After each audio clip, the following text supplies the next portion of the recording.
when is somebody going to get it? How are we going to know these regulations work? Thank you.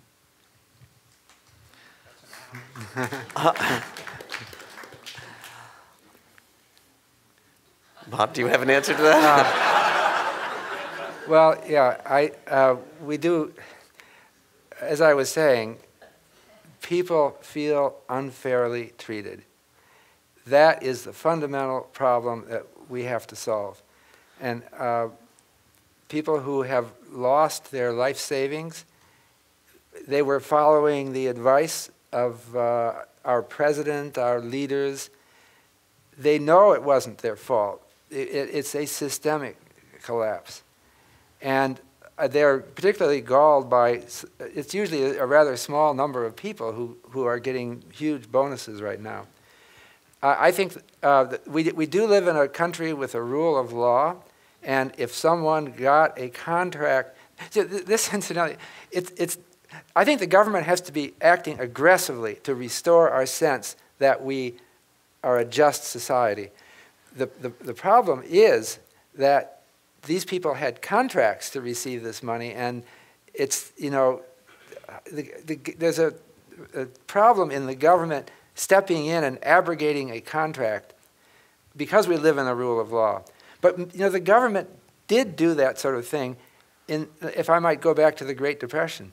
In 1933, when Franklin Delano Roosevelt took office as president, there was a similar anger at the business sector it was the same thing. People were wiped out, they were losing their homes, and he did an amazingly aggressive thing within, I think it was 1 day of taking office.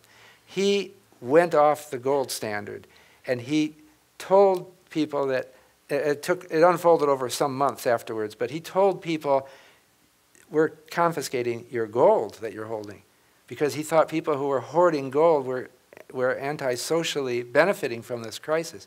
He confiscated the gold. He canceled the gold clause in the national debt, which means he defaulted effectively on the national debt. People don't realize that the US government has defaulted on its national debt by taking gold bonds and refusing to give the gold. They gave you less money back.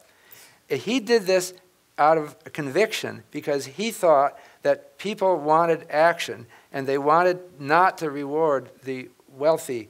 To this day, his actions are controversial. There are still some people who call that the crime of 1933 because the government confiscated.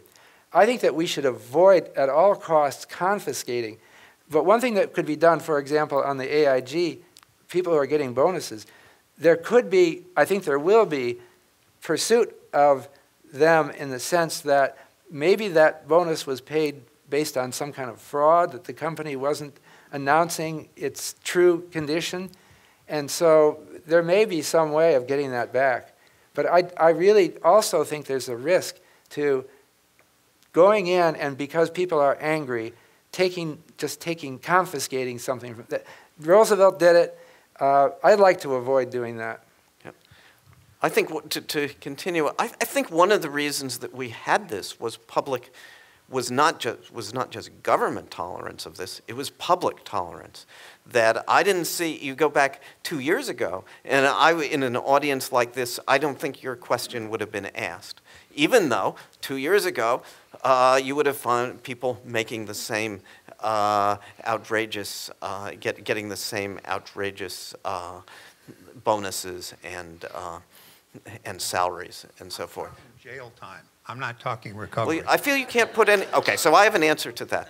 You can't put somebody into jail who didn't do something illegal. That's, you know, that's, so I feel that the district attorneys are gearing up and they have a lot of business and, you know, we're economists, we're not in this business, but I feel that they have a lot of work to do.